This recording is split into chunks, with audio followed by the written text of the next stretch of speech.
Bonjour, chers auditeurs. Mon nom est Nancy Promartin pour la chronique Simplement Bouffe. J'espère que vous avez passé une belle semaine. Aujourd'hui, à Simplement Bouffe, on va cuisiner la perdrix. Alors, la recette cette semaine, c'est perdrix au lait de coco et au curry. Ça mérite d'être bon. La préparation, 15 minutes. Cuisson, 35 minutes. Et ce qui donne 4 portions. Maintenant, préparez vos papiers, crayons. Je vous donne les ingrédients. Vous avez besoin d'un oignon jaune moyen haché, environ une tasse.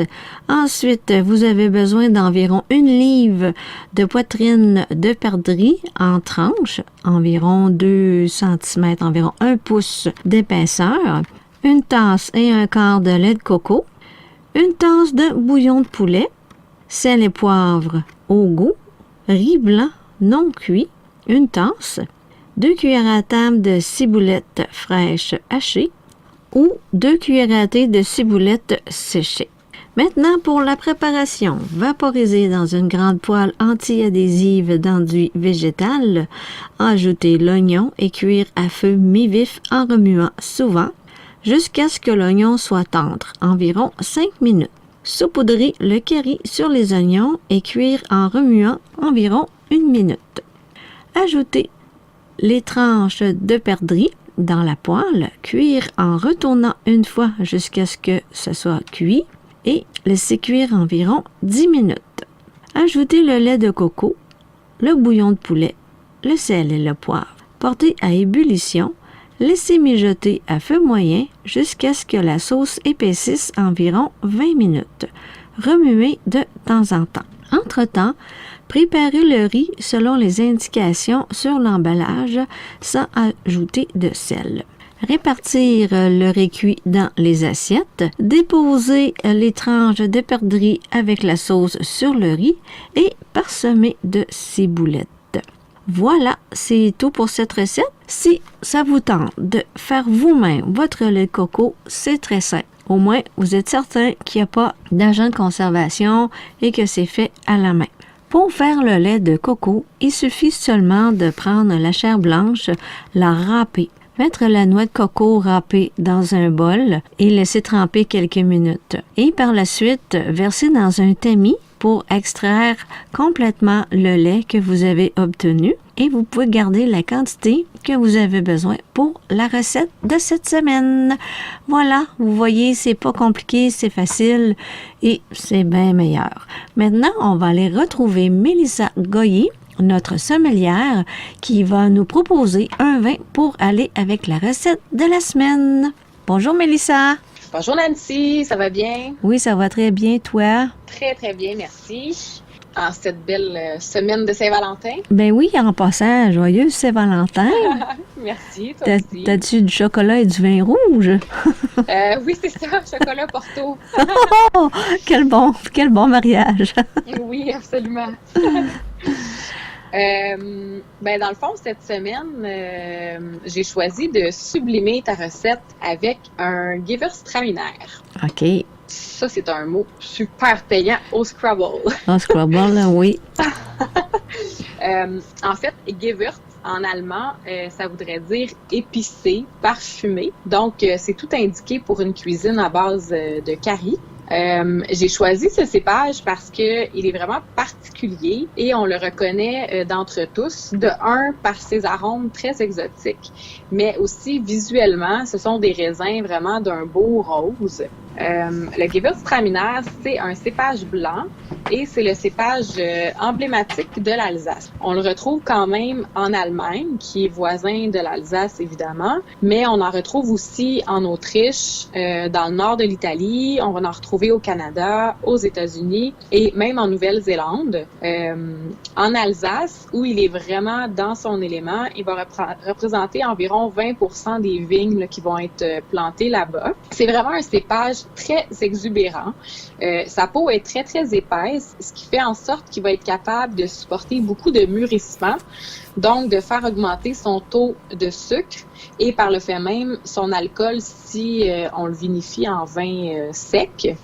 C'est pourquoi il est vraiment à son meilleur dans un climat un peu plus frais, parce que si il y a vraiment une trop grande chaleur, ça donnerait un vin, un raisin qui manquerait d'acidité pour offrir un bel équilibre. Déjà à l'œil, le vin va être d'un beau jaune doré avec des reflets même un peu rosés.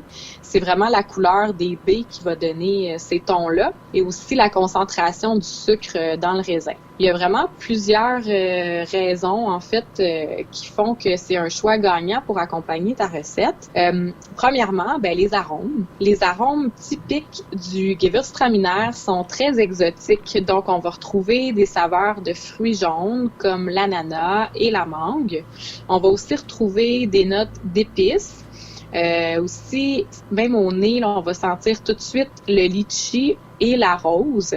Certains peuvent même trouver que ça sent un peu le parfum. Donc, c'est sûr que ça peut faire peur un peu là quand on connaît pas trop le cépage, quand on sait pas trop à quoi s'attendre. Mais aussi, on l'utilise dans un mauvais accord. Mais avec la cuisine de style asiatique ou avec des fromages et des fruits, ça prend vraiment tout son sens. Est-ce que tu connais ce cépage? Non, pas du tout. Non? Non. Ça va être à essayer. Oui, je découvre. C'est sûr qu'avec toutes les épices vraiment qui vont constituer le curry, le vin va vraiment être en mesure de rivaliser avec le plat et même que les saveurs fruitées du vin vont ressortir encore plus. On a ensuite la texture du vin parce que vu qu'il peut atteindre vraiment un haut taux d'alcool, il va donner un vin avec une belle ampleur. On dit même que c'est un vin corsé là, pour un blanc. Là. Sa texture va être très suave, donc ça va vraiment bien supporter le lait de coco qui est assez riche. Puis, on va retrouver quand même une belle acidité. C'est quand même un vin qui va être un peu plus léger au niveau de l'acidité, mais elle va quand même être là, donc ça va tout de même alléger la sensation en bouche suite à la bouchée, en fait, là, qui est composée avec le lait de coco. C'est aussi un vin qui va avoir tendance à avoir une certaine amertume, peut être dû des fois vraiment au taux d'alcool, s'il est un peu trop présent, mais qui va encore là être plus discrète en combinaison avec le lait de coco. Pour que le vin soit plus balancé, au niveau de l'alcool, les vignerons vont souvent garder un certain sucre résiduel. Donc, ce sucre-là, dans le fond, il va vraiment être un plus dans l'accord parce que, encore une fois, le lait de coco est légèrement sucré un peu. Si on tue, on peut sentir là, que c'est légèrement sucré. Donc, on va vraiment avoir une belle continuité. Puis aussi, on va vraiment avoir besoin de ce côté sucré-là pour vraiment apprécier toutes les saveurs du curry qui vont vraiment s'exprimer davantage. C'est pourquoi, souvent dans les cuisine asiatique, là, on va mélanger vraiment le sucré, salé. C'est vraiment une question d'équilibre, mais chaque saveur, dans le fond, va comme jouer à faire ressortir l'autre un peu. C'est vraiment le genre d'accord, justement, où est-ce qu'un va sublimer l'autre. Parfois, on est dans des accords un peu plus de contraste. Parfois, on va aller dans des accords vraiment qui vont être plus en continuité, plus sobres.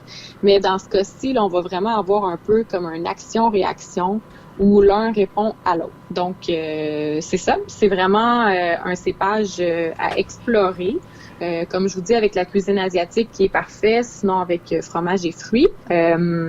Vous pouvez vraiment, évidemment, y aller pour le Gewürztraminer d'Alsace, où il est vraiment dans son élément, où c'est vraiment emblématique de la région. Sinon, vous pouvez l'essayer d'une autre région, mais je trouve que si vous connaissez pas le cépage, c'est toujours intéressant de commencer par les classiques, si on veut. Donc, pour vraiment reconnaître le style, pour vraiment le comprendre, puis y aller dans son authenticité. Puis ensuite, on peut prendre plus plaisir, si on veut, à l'essayer, le provenant de d'autres régions et de voir vraiment les différences qui vont le composer là, d'une région à une autre.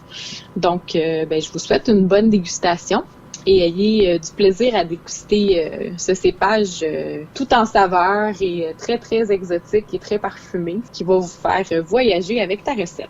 Wow! Voilà.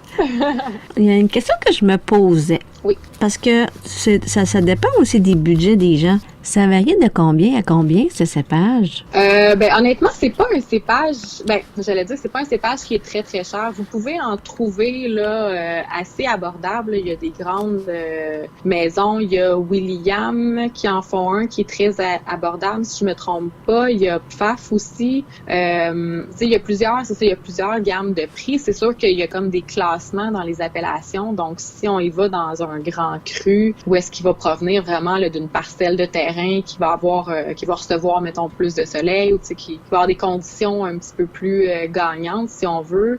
Puis ensuite, si c'est vraiment un cépage que vous aimez, ben là, vous pouvez aller dans les grands crus, puis oser même aller chercher des années, un vin qui a un peu de vieillissement, ou un vin qui va être comme une vendange tardive, donc qui va être récolté un petit peu plus tard, qui va être plus sucré, plus concentré. Donc, il y a vraiment tout un monde à explorer, là, mais pour une entrée de gamme, là, à 15-20 $, facilement, vous allez en trouver. Ah, ben c'est parfait, ça. Ben, je te remercie beaucoup. Ben, ça me fait plaisir. Puis on se retrouve la semaine prochaine. Absolument. Ben, d'ici là, bonne semaine. Merci, toi aussi. Bye.